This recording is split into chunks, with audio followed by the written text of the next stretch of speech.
بسم الله والصلاة والسلام على رسول الله. قبل ما نبدأ كلنا نصلي على النبي محمد صلى الله عليه وسلم ونذكر الله لا إله إلا الله سيدنا محمد رسول الله.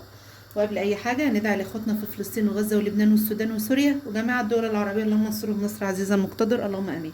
يا مساء الهنا ومساء السعادة ومساء الفرح على عيونكم. بصوا بقى يا حلوين، النهاردة هعمل معاكم الكبسة السعودي بطريقة إخوتنا السعوديين. يا رب كلنا ترزقنا زيارة بيت الله الحرام جميعا يا رب. بصوا دي معايا بصلة كبيرة مفرومة اهي، هضيفها أول حاجة في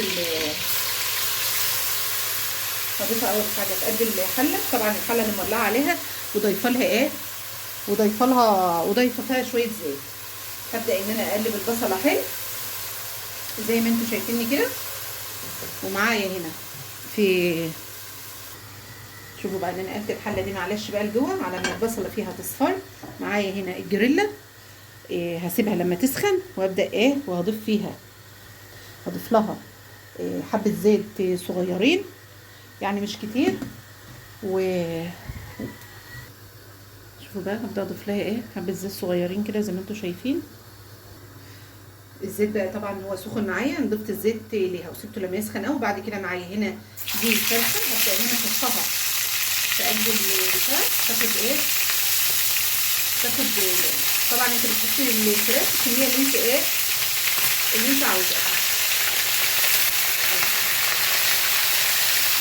انا هديلها لون من على الجنبين وهوريها لكم وانا شغاله فيها بايدينا. الصوت بقى عالي بقى معلش سامحونا. شايفين الفراخ انا سايباها النار طبعا عليها عاليه على اعلى حاجه، واسيبها لغايه لما تبدا تاخد لون كده، يعني لون مش كتير قوي يعني زي الصدمه كده زي ما انتم شايفين. نبدا نقلبها على طول على الجنب التاني.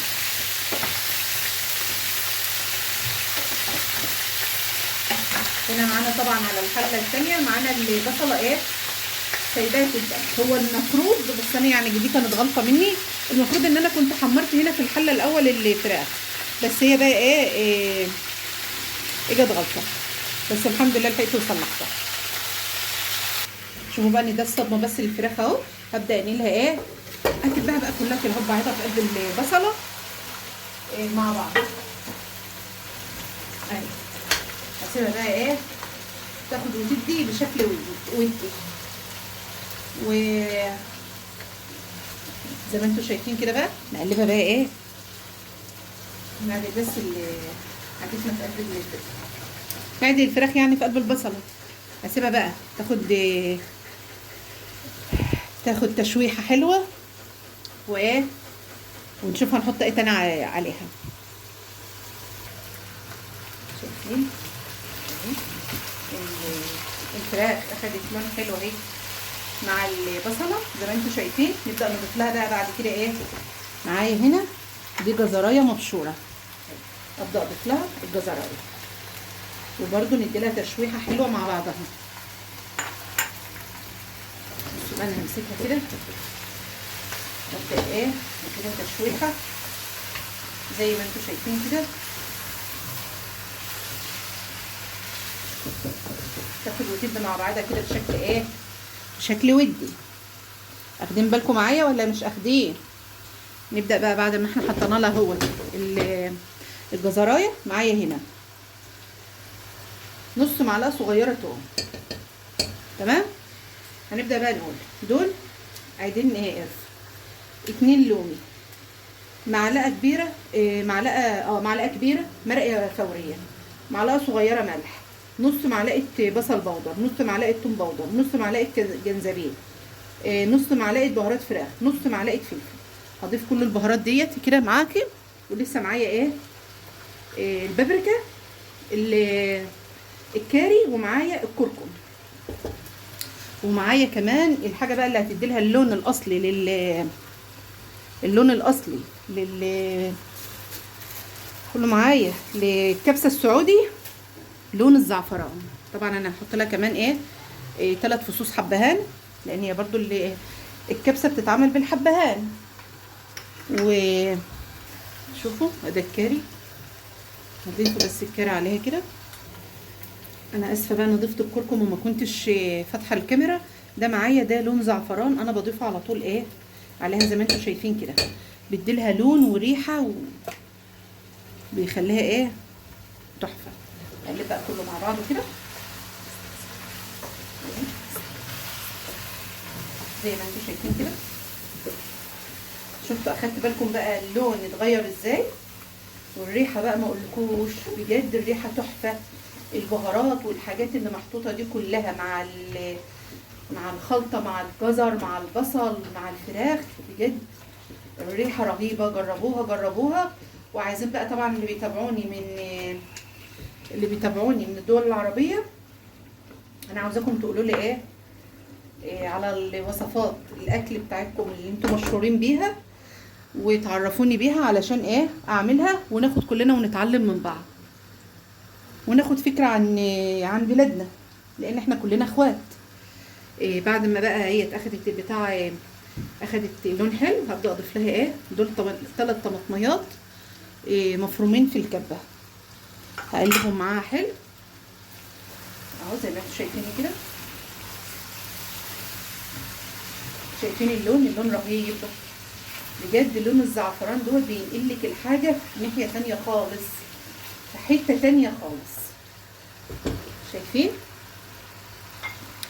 هسيبها بقى انا اسفة بقى الكاميرا كانت مش مظبوطة. هسيبها بقى تاخد تشميعة حلوة كده، واوريكم هنعمل ايه تاني. شوفوا بقى هي اخدت تشويحة حلوة، هي هبدأ اضيف لها كوباية مية على قد ما الفراخ بس هتستوي فيها، يعني احنا مش هنسوي الفراخ سوا كامل، احنا هنديلها بس نص سوا عشان هي لسه هتستوي مع الرز.